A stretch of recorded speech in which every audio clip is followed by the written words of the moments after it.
अगला क्वेश्चन है जीएसटी का। The mark price of an article is ₹12,500. A dealer in Kolkata sells the article to a consumer in the same city at the profit of 8%.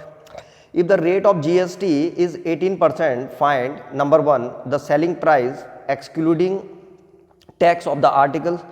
Number 2 IGST, CGST and SGST paid by the dealer to the central and state government. और third था इसका कि the amount which the consumer pays for the article. एक article है जिसका mark price दे रखा था 12,500 12,500.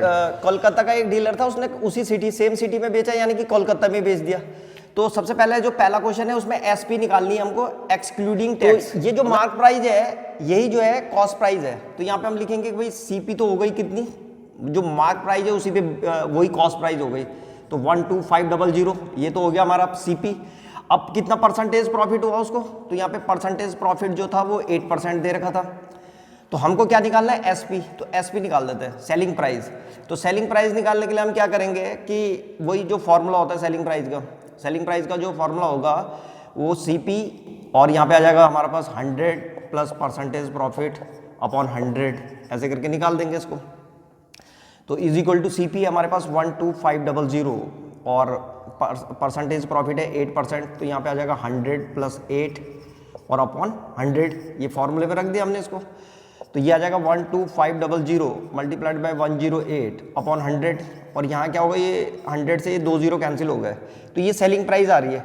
125 की मल्टीप्लाई 108 से कर देंगे, तो ये आ जाएगा मल्टीप्लाई करके 13,500. तो ये जो है सेलिंग प्राइस आ गई उसकी. इसमें जो है टैक्स इंक्लूड नहीं है. तो वो कह रहा था एक्सक्लूड द टैक्स, तो एक्सक्लूड कर रखा है. तो पहला जो आंसर आया है हमारा वो आ गया है 13,500 रुपीज 13,500. अब निकालना है हमको इसमें आईजीएसटी, सीजीएसटी और एसजीएसटी. तो देखो आईजीएसटी तो आएगा जीरो, क्योंकि आईजीएसटी का मतलब हो गया इंटीग्रेटेड गुड सर्विस टैक्स. ये तब पड़ता है जब सामान जो है एक स्टेट से दूसरे स्टेट में जा रहा हो, या सामान जो है एक देश से बाहर जा रहा हो, कहीं इंडिया से बाहर एक्सपोर्ट हो रहा हो तब, या इंपोर्ट हो रहा हो बाहर से, तब पड़ता है आईजीएसटी. तो ये तो क्या हुआ कि कोलकाता में खरीदा गया है और कोलकाता में बेचा जा रहा है, यानी कि कोलकाता से कोलकाता में जा रहा है. तो आईजीएसटी तो हो गया इसका जीरो, आईजीएसटी ये तो हो गया जीरो. अब उसके बाद सीजीएसटी और एसजीएसटी निकालेंगे. तो सीजीएसटी और एसजीएसटी के लिए पहले हमें टैक्स निकालना पड़ेगा कि भाई टैक्स कितना पड़ रहा है. तो जीएसटी है इसमें 18%, ये लिख दिया मैंने. तो अब हम क्या करेंगे कि जो सेलिंग प्राइस होगा उस पर जो है जीएसटी लगेगा. अब तो इसका सेलिंग प्राइस ये आ रखा था, तो यहाँ पे लिख देंगे जीएसटी निकाल रहे हैं हम पहले, जीएसटी. तो जीएसटी इज इक्वल टू हो जाएगा इस सेलिंग प्राइस पे कितना परसेंट जीएसटी पड़ेगा, 18%. तो यहाँ पे लिख देंगे 18% ऑफ 1350 और इसको सॉल्व कर देंगे 13500. तो ये आ जाएगा इज इक्वल टू 18 अपॉन 100 और मल्टीप्लाइड बाय 13500. यहाँ 2 0 से 2 0 कैंसिल हो गए और मल्टीप्लाई करके आ जाएगा 2430. अब ये जीएसटी आ गया. तो हमको क्या निकालना था, एक तो सीजीएसटी निकालना और एसजीएसटी. तो सीजीएसटी का मतलब हो गया सेंट्रल गुड सर्विस टैक्स और एसजीएसटी का मतलब हो गया स्टेट गुड सर्विस टैक्स. तो ये आधा आधा हो जाता है.